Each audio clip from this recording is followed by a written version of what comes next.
الصلاۃ والسلام علیک یا سیدی یا حبیب اللہ، الصلاۃ والسلام علیک یا سیدی یا محبوب اللہ، وعلی آلک و اصحابک یا سیدی یا حضرت محمد صلی اللہ علیہ وسلم۔ معزز سامعین، آج کے اس جمعۃ المبارک میں حج کے حوالہ سے گفتگو ہوگی۔ دعا ہے اللہ رب العزت ہماری اس جمعۃ المبارک کی حاضری کو اپنی بارگاہ صمدیت میں قبول فرمائے۔ معزز سامعین، حج جو ہے یہ صاحب استطاعت پر زندگی میں ایک مرتبہ فرض ہے۔ جو شخص مسلمان صاحب استطاعت ہے تو اس کی زندگی میں ایک مرتبہ حج فرض ہو جاتا ہے۔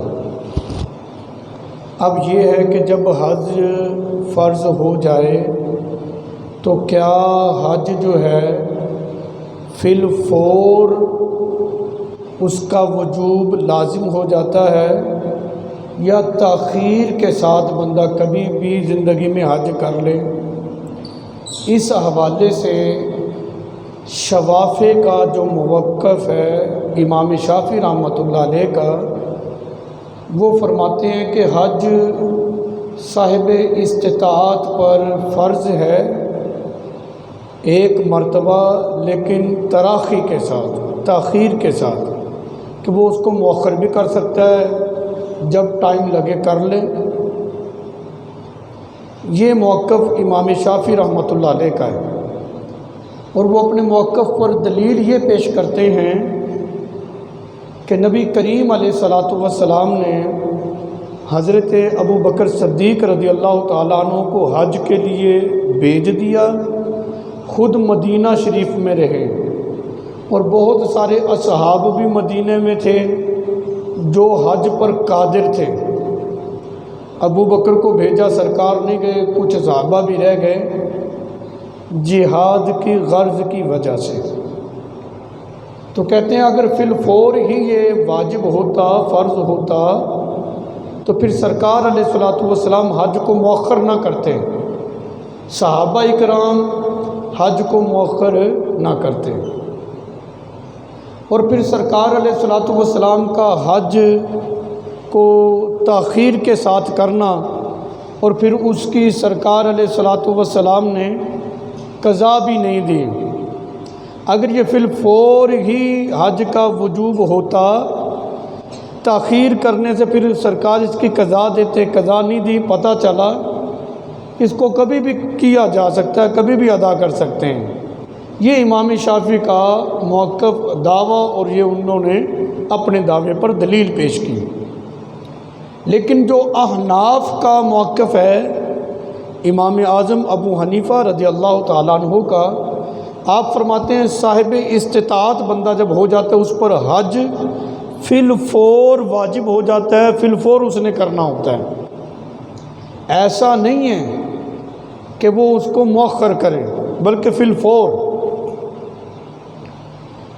اور امام اعظم ابو حنیفہ رضی اللہ تعالیٰ عنہ احناف اپنے موقف پر دلیل یہ پیش کرتے ہیں کہ نبی کریم علیہ الصلوۃ والسلام نے ارشاد فرمایا من اراد الحج فلیعجل، کہ جو شخص حج کا ارادہ کرے تو وہ جلدی حج کر لے۔ نبی کریم علیہ الصلوۃ والسلام نے فرمایا جب بندے کے پاس استطاعت ہو تو جلدی حج کرنا چاہیے، کیونکہ جو سواری ہے وہ گم ہو سکتی ہے، بندے کی صحت بھی تو خراب ہو سکتی ہے نا، آج صحت ہے کل کو نہ ہو، آج وسائل ہیں کل کو نہ ہو، تو لہٰذا جب استطاعت ہو پھر دیر نہیں کرنی چاہیے، بلکہ جلدی جو ہے وہ حج کرنا چاہیے۔ یہ دعویٰ اور دلیل امام اعظم ابو حنیفہ رضی اللہ تعالیٰ عنہ کی، یعنی احناف کا موقف یہ ہے جیسے ہی استطاعت ہو بندہ فوری طور پر اسی سال حج کرے۔ جو شوافع نے بطور دلیل پیش کیا تھا کہ نبی پاک علیہ السلام خود حج پر نہیں گئے، ابو بکر کو بھیج دیا، کچھ صحابہ بھی رہ گئے تھے، اس کے بہت سارے جوابات ہیں۔ ممکن ہے کہ نبی پاک علیہ السلام کو اس وقت استطاعت ہی نہ ہو یا کوئی عذر ہو۔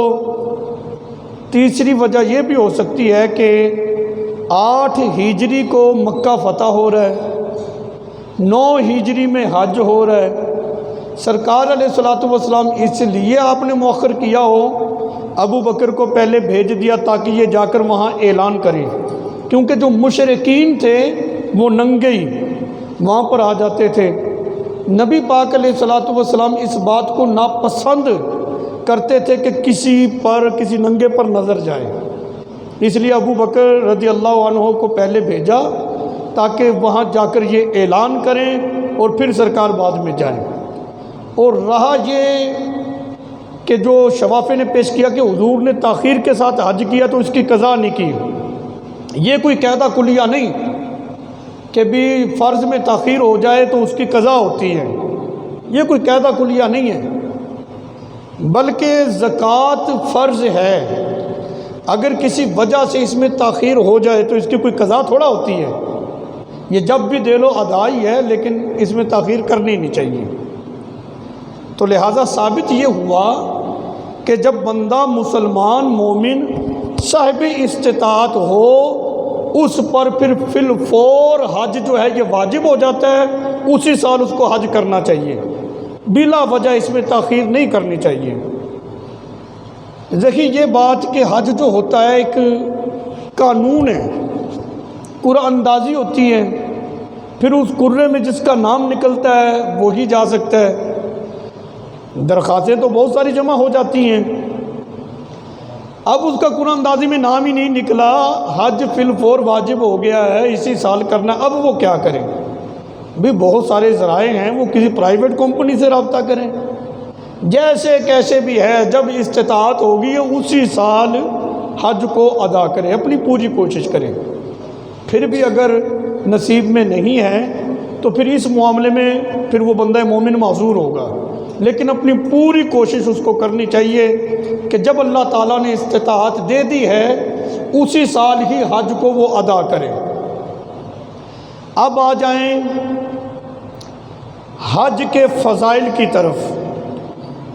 نبی کریم علیہ السلام کا فرمان ذیشان ہے، حضور علیہ السلام نے فرمایا جب بندہ مومن حج کرتا ہے وہ گناہوں سے اس طرح پاک ہو جاتا ہے جیسے کہ وہ اپنی ماں کے پیٹ سے ابھی اس نے جنم لیا ہے۔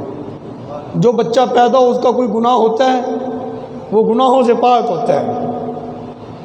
تو جو حج کر لیتا ہے تو وہ بھی گناہوں سے اسی طرح پاک ہو جاتا ہے جیسے آج ہی اپنی ماں کے پیٹ سے اس نے جنم لیا۔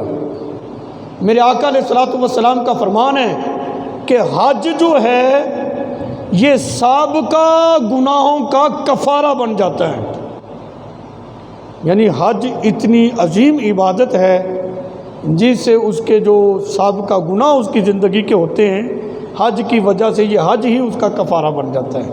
تو بہت بڑی عظیم عبادت ہے، اللہ تعالیٰ جس کو یہ ہمت اور توفیق دے پھر وہ دنیاوی معاملات کے پیچھے وہ اس میں تاخیر نہ کرے، یہ بہت بڑی سعادت ہے جس کو اللہ تعالیٰ جس کے مقدر میں کر دے، جس کو یہ نصیب ہو جائے۔ کریم آقا علیہ السلام کا ارشاد گرامی ہے، رسول اللہ صلی اللہ علیہ وسلم نے فرمایا کہ حج میری امت کے ضعیف کمزور لوگوں کا جہاد ہے، یعنی جیسے ایک جوان میدان جہاد میں کلمہ حق کی سربلندی کے لیے نکلتا ہے اور لڑتا ہے کفر سے، جتنا وہ ثواب پاتا ہے، سرکار نے فرمایا میری امت کا کمزور آدمی وہ حج کر لے، سمجھو اس کا جہاد ہی ہے، یعنی میری امت کے کمزور لوگوں کا حج جو ہے یہ جہاد ہے۔ مطلب یہ ہے کہ جب حج کیا جائے اللہ تعالیٰ اس کو جہاد کا ہی ثواب عطا فرما دیتا ہے۔ جوان بھی میدان میں نہیں اتر سکتا، جہاد میں وہی اتر سکتا ہے جو لڑنے کا فن بھی جانتا ہو، تو حج کرنے سے اللہ تعالیٰ جہاد کا بھی ثواب عطا فرما دیتا ہے، اور یہ جہاد بھی کتنی عظیم عبادت ہے، اور اسلام کے اندر کتنی اہمیت ہے جہاد کی۔ حج کی فرضیت کے حوالے سے کہ یہ زندگی میں ایک ہی مرتبہ فرض ہوتا ہے، سرکار علیہ الصلوۃ والسلام سے غلاموں نے عرض کی، درخواست کی، یا رسول اللہ صلی اللہ علیہ وسلم کیا حج جو ہے ہر سال فرض ہوتا ہے؟ نبی پاک علیہ الصلوۃ والسلام نے کوئی جواب نہیں دیا، وہ دوسری مرتبہ پھر سوال کر دیا، کیا حج جو ہے یہ ہر سال ہی فرض ہوتا ہے؟ سرکار علیہ الصلوۃ والسلام نے دوسری مرتبہ بھی خاموشی فرمائی، جواب نہیں ارشاد فرمایا۔ تیسری مرتبہ پھر سوال کر دیا، کیا حج ہر سال فرض ہوتا ہے؟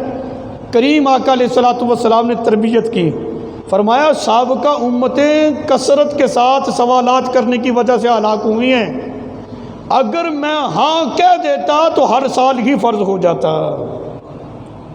تو یہ سرکار نے اپنی امت پہ مہربانی کی، اگر یہ ہر سال ہی فرض ہوتا تو پھر کون ادا کر سکتا ہے؟ اس کا مطلب یہ ہے کہ شریعت جو ہے وہ سرکار علیہ الصلوۃ والسلام کے فرامین کے تابع ہے، جیسے حضور علیہ الصلوۃ والسلام فرما دیں، جس طرح کہہ دیں، شریعت اسی طرح ہو جایا کرتی ہے۔ اللہ اکبر، یہ کریم آقا علیہ الصلوۃ والسلام کی شان کریمی ہے، شان مبارک ہے۔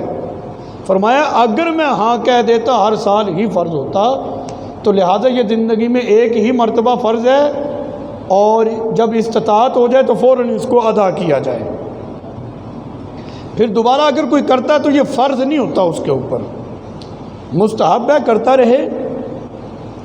اگلی بات جو بڑی قابل غور و توجہ طلب ہے کہ جو شخص استطاعت کے باوجود کہ اللہ تعالیٰ نے اس کو استطاعت دی ہے کہ وہ حج کرے، لیکن اس کے باوجود وہ حج نہیں کرتا، اس کے بارے میں سخت وعیدات بھی آئی ہیں، بلکہ یہاں تک نبی کریم علیہ الصلوۃ والسلام کا فرمان ذیشان ہے، حضور علیہ الصلوۃ والسلام کا فرمان ہے، سرکار نے فرمایا استطاعت کے باوجود جو شخص جو ہے حج نہیں کرتا، وہ یہودی مرے، عیسائی مرے، ہمیں اس سے کوئی غرض نہیں ہے۔ اگر جس نبی کا کلمہ پڑھا جا رہا ہے وہ نبی علیہ الصلوۃ والسلام فرما دے کہ مجھے اس سے کوئی غرض ہی نہیں ہے، تو پھر بندے کے پلے کیا رہ گیا ہے؟ یہ دنیا کا جاہ و جلال، یہ مال و دولت، یہ دنیا کے تمہارے کاروبار، یہ دنیا کی مصروفیت کسی کام کی نہیں ہے اگر جس نبی کا کلمہ پڑھا ہے وہ رسول اللہ صلی اللہ علیہ وسلم اگر ناراض ہو گئے تو اس لیے اس میں بلا وجہ تاخیر بالکل نہیں کرنی چاہیے، بلکہ کوشش کرنی چاہیے جیسے ہی استطاعت بندے میں آ گئی ہے وہ اسی سال جو ہے وہ حج کے فریضے کو ادا کریں۔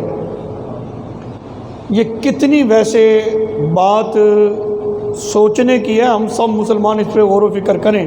ہم میں استطاعت نہیں، استطاعت اللہ دے، حج کی توفیق بھی دے، جائیں، لیکن افسوس کی بات ہے نا کہ جتنا کوٹا ایک گورنمنٹ نے رکھا تھا درخواستیں اتنی جمع ہی نہیں ہوئی۔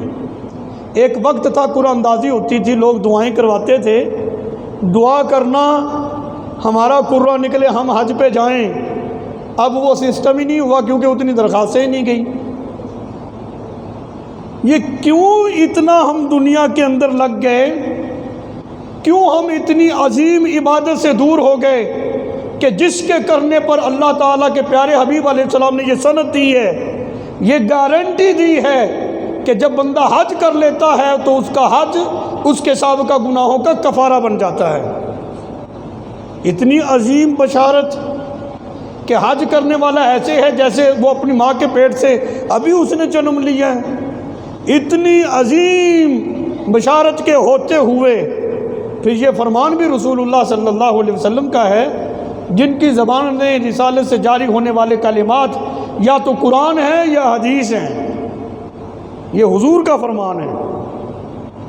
تو یہ وعیدات ہیں، اس میں انسان کو غفلت نہیں برتنی چاہیے۔ اب یہاں پر یہ بات بھی ایک بڑی توجہ طلب اور بڑی قابل غور ہے کہ حج بڑی عظیم عبادت ہے. جب ہم حج پہ جاتے ہیں اس کے مختلف ارکان ہیں.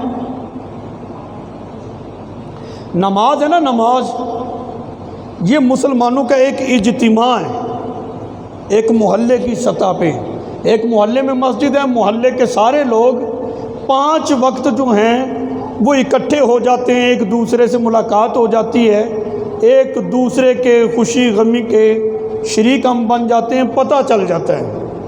اسلام کا ایک نظم و ضبط چیک کریں آپ. اور پھر ہفتہ وار ایک جمعے کا اجتماع ہے کہ جس میں کوئی باہر کام کاج کی صورت میں ہو، وہ نماز میں اگر نہیں آ سکا، نماز وہیں کہیں پہ پڑھ لیتا جہاں اس کی ڈیوٹی ہے، جہاں پہ وہ کام کرتا ہے، لیکن جمعے کی چھٹی ہے وہ بھی مل بیٹھتا ہے. تو پتہ چلا کہ جمعے کا اجتماع عام نماز کی بنسبت بڑا ہوتا ہے کہ جس میں علاقے کے سارے لوگ اکٹھے ہو جاتے ہیں، مسلمان ایک دوسرے سے مل لیتے ہیں، اس طرح معلومات ہو جاتی ہے، ایک دوسرے کی تربیت ہو جاتی ہے، ایک دوسرے کے دکھ سکھ کو ہم سن لیتے ہیں، پتہ لگتا ہے کون کیسے حال میں ہے. پھر ایک سالانہ اجتماع ہے. اسلام کی اس ترتیب کو آپ دیکھیں کتنی خوبصورت ہے. سالانہ اجتماع وہ ایک شہر کی صورت میں ہوتا ہے کہ پھر عید کا اکٹھ ہے، اس میں سارے لوگ ہی آ جاتے ہیں، اور وہ اسلام کا ایک اچھا میسج اس کو کوئی دینے والا ہو، وہ اچھا ایک سالانہ میسج لے کر جاتے ہیں. پھر عالمی اجتماع جو ہے وہ حج کی صورت میں ہے کہ جہاں صرف ایک محلے کے، ایک شہر کے، ایک ملک کے نہیں، ایک شہر کے نہیں بلکہ مختلف مسلم ممالک کے مسلمان ایک جگہ پر اکٹھے ہوتے ہیں. جب ان کو اسلام کا کوئی میسج دیا جاتا ہے، وہ صرف ایک محلے تک نہیں جاتا بلکہ مسلم جتنی کنٹری ہیں، جتنے ملک ہیں، وہاں پر وہ اسلام کا پیغام پہنچتا ہے. ایک اچھا نظم و ضبط ہے، ایک اچھا طریقہ کار ہے. ایک تو یہ ہے اجتماع جو اللہ تعالیٰ کو بہت زیادہ پسند ہے کہ جتنا بڑا اجتماع ہوتا ہے اللہ تعالیٰ کا وہ اتنا ہی پسندیدہ ہوتا ہے کہ جتنی بڑی نماز جماعت ہو اللہ تعالیٰ اس جماعت کو اتنا ہی زیادہ پسند فرماتا ہے. حج کے اندر ایک تو یہ ہے. دوسری چیز جو ایک مسلمانوں کو بہترین میسج ملتا ہے حج کے دنوں میں، وہ ہے مساوات، وہ ہے برابری. آپ نے دیکھا ہوگا حج کے دنوں میں انسان جتنا بھی ارب پتی کیوں نہ ہو، لباس اس کا وہی ہوتا ہے جو ایک غریب آدمی بھی اگر وہ وہاں پہ پہنچ گیا ہے، ایک جیسا لباس ہے، ایک ہی طریقہ کار ہے، وہی صفیں ہیں. دیکھنے میں یوں محسوس ہوتا ہے کہ ایک ہی لباس، ایک ہی طریقہ کار. مطلب یہ ہے کہ حج ہمیں یہ ایک درس دے رہا ہے کہ ہم مخلوق خدا اور مسلمان ہونے کے ناطے سب برابر ہیں. اس میں کیا ہے کہ میری فلاں برادری ہے، تو فلاں برادری سے تعلق رکھتا ہے تو لہذا یہ اونچ نیچ، یہ تصور اسلام کا نہیں. اسلام میں اونچ نیچ روپے پیسے سے نہیں ہوتی. اسلام میں اونچ نیچ جو ہے ذات پات برادری سے نہیں ہوتی، بلکہ اسلام میں تو اونچ نیچ اگر ہے تو وہ تقوی کی بنیاد پر ہے، وگرنہ سارے برابر ہیں. ہاں جس کا تقوی اور اس تقوی کا نور زیادہ ہے، اللہ کا اس کو قرب زیادہ حاصل ہو جاتا ہے.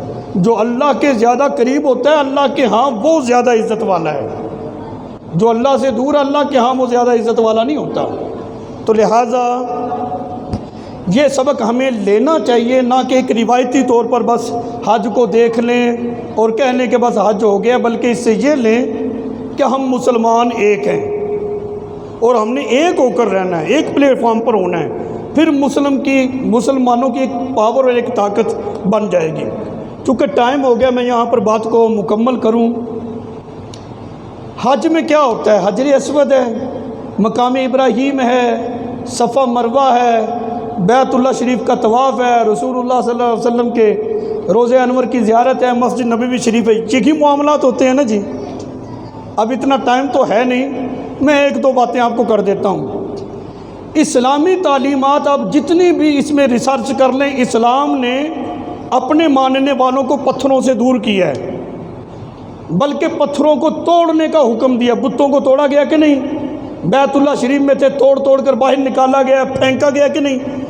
پتھروں سے ہمیں دور کیا ہے، لیکن وہی پتھر جن کی نسبت اللہ کے پیاروں کے ساتھ ہو گئی ہے، اللہ تعالیٰ نے اپنی مخلوق کو قیامت تک کے لیے انہی کے ساتھ جوڑ دیا ہے۔ بندہ اپنی اکلوتی اولاد کے ساتھ اتنا پیار نہیں کرتا، جب حجر اسود کے قریب جاتا ہے جس طرح اس کے دل کی جو کیفیت ہوتی ہے نا، یہ بندہ اسی سے پوچھ سکتا ہے کہ اس کی خواہش ہوتی ہے کہ کہیں میں اس کو چھو لوں اور بوسہ دے لوں، بس ہے تو پتھر۔ یہ کیفیت کیوں بنی؟ اس لیے کہ اس کی نسبت رسول اللہ صلی اللہ علیہ وسلم کے لبھائے مبارک سے ہو گئی ہے، سرکار نے چوما ہے، نسبت پر اتنا دل کھینچا جا رہا ہے۔ جو رب کا قرآن حضور پر نازل ہوا ہے، یہ نسبت کوئی نہیں، اس پر ہم جان دینے کے لیے تیار ہوتے ہیں۔ جو کتاب اللہ کلام الہی حضور پر نازل ہوا ہے، اس کے لیے بھی ہمارا دل یوں ہی تڑپنا چاہیے، اور ساری مصروفیات کو چھوڑ کر ہم دن میں زیادہ وقت اللہ کے قرآن کو دیں۔ یہ غور و فکر کرنے والی بات ہے۔ مقام ابراہیم ہے، اللہ تعالیٰ کہتا ہے اس پتھر کے قریب آؤ، وہاں آ کر نماز پڑھو، حج قبول ہوگا۔ ایسا ہے نا؟ ہے تو وہ بھی پتھر۔ مطلب کیا؟ ابراہیم علیہ السلام کے پاؤں کے ساتھ اس کو نسبت حاصل ہو گئی ہے، وہاں آؤ۔ اللہ کے نبی کے قدموں کی جس کو نسبت حاصل ہوئی، اگرچہ برسوں سال 1400 سال سے زائد کا عرصہ گزر گیا، آج تک اللہ تعالیٰ اس نسبت کا احترام کروا رہا ہے۔ میں کہتا ہوں نبی کے قدم لگے تو اتنی عزت ہے، اگرچہ وہ پتھر ہے، کلام الہی ہو نبی کے سینے پہ اترے تو اس کا احترام کوئی نہیں۔ یہ چیزیں سوچنے والی ہیں۔ آج کوئی حجر اسود کی توہین کرے، میں کہتا ہوں گورنمنٹ اس کا ایکشن لے گی۔ قرآن کی توہین ہو رہی ہے تو کیوں سارے خاموش ہیں؟ یہ باتیں ساری سوچنے والی ہیں۔ تیسری بات، کعبے کا ہم طواف کرتے ہیں، آپ کو پتہ ہوگا چکر لگاتے ہیں، کندھوں کو ہلائیں اور چھاتی کو تھوڑا آگے نکالیں۔ وجہ 1400 سال پہلے نبی کریم علیہ السلام نے اپنے غلاموں سے کہا تھا، یہ مشرکین یہ نہ سمجھے کمزور ہو گئے ہیں، ذرا کندھوں کو ہلا ہلا کر ان کو پتہ چلے ابھی بڑی طاقت ہے، کفر کو دکھانے کے لیے۔ حالانکہ رب عاجزی انکساری کو پسند کرتا ہے۔ وہاں پر جو ایک خاص مقام ہے، اللہ تعالیٰ کی تجلیات کا جو مرکز ہے، وہاں پر کہا گیا یوں چلو۔ کیوں؟ عاجزی انکساری نہیں دیکھی جاتی، بس اللہ کے پیاروں کی ادا دیکھی جاتی ہے۔ وہاں پر یوں کیا جا رہا ہے، حالانکہ کہا گیا نرمی کے ساتھ پاؤں رکھو زمین پہ، وہاں پر یہ حکم ہے۔ پھر جو ہم لباس پہنتے ہیں وہ کیا پاک نہیں ہوتا؟ کہا نہیں، جو لباس انہوں کا تھا نا وہی نسبت۔ صفا مروہ پہ ایک غلط فہمی ہے، جو ایک چکر لگایا جاتا ہے نا، کہتے پہلے جاؤ پھر واپس آؤ، یہ ایک ہو گیا۔ ایسا نہیں ہے، اس طرح تو 14 چکر ہو جائیں گے۔ حضرت ہاجرہ گئی ہیں ایک چکر، واپس آئی ہیں 2، پھر گئی ہیں 3، پھر واپس آئی ہیں 4، پھر گئی ہیں 5، واپس آئی ہیں 6، پھر گئی ہیں، یہ 7 چکر ہوتے ہیں۔ یعنی ایک مرتبہ ایک چکر ہوگا، جب واپس آئے گی یہ تو 2 ہو جائیں گے۔ ایسا نہیں ہے کہ جا کر واپس آؤ تو 1 ہوگا، ایسا نہیں ہے۔ اچھا وہ تو پانی کے لیے گئی تھی، اب تو یہ ان کی ادا کو ہی اپنایا جا رہا ہے نا۔